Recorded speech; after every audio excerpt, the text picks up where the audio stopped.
படத்திற்கு படம் சிவகார்த்திகேயன் மவுசு கூடிக்கொண்டே போகிறதா? அவர் நடிக்கும் படத்தின் பட்ஜெட் ஒரு பக்கம் அதிகமாக, இன்னொரு பக்கம் அவரது படத்தின் பிசினஸும் கூடிக்கொண்டே போகிறதா?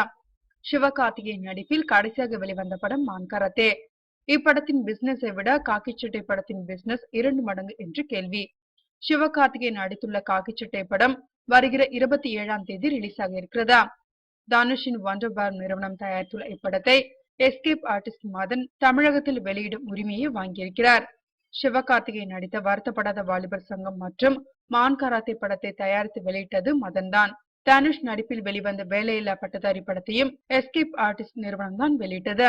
இந்த படங்களைப் போலவே காக்கிச்சட்டை படத்தையும் பெரிய அளவில் விளம்பரங்கள் செய்து ரிலீஸ் செய்ய இருக்கிறார் மதன். தமிழகத்தில் மற்றும் 370 தியேட்டர்களுக்கும் மேற்பட்ட தியேட்டர்களில் காக்கிச்சட்டையை ரிலீஸ் செய்ய திட்டமிட்டுள்ளார் மதன். அடுத்தடுத்த நாட்களில் தியேட்டர்களின் எண்ணிக்கை அதிகரிக்கவும் வாய்ப்பிருக்கிறது.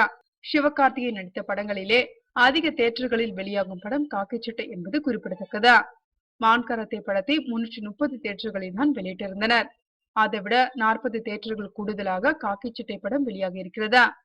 தமிழகத்தில் மட்டுமல்ல, உலக அளவிலும் மான் கராத்தே படத்தை விட கூடுதல் தியேட்டர்களில் வெளியாக இருக்கிறது காக்கிச்சட்டை திரைப்படம்.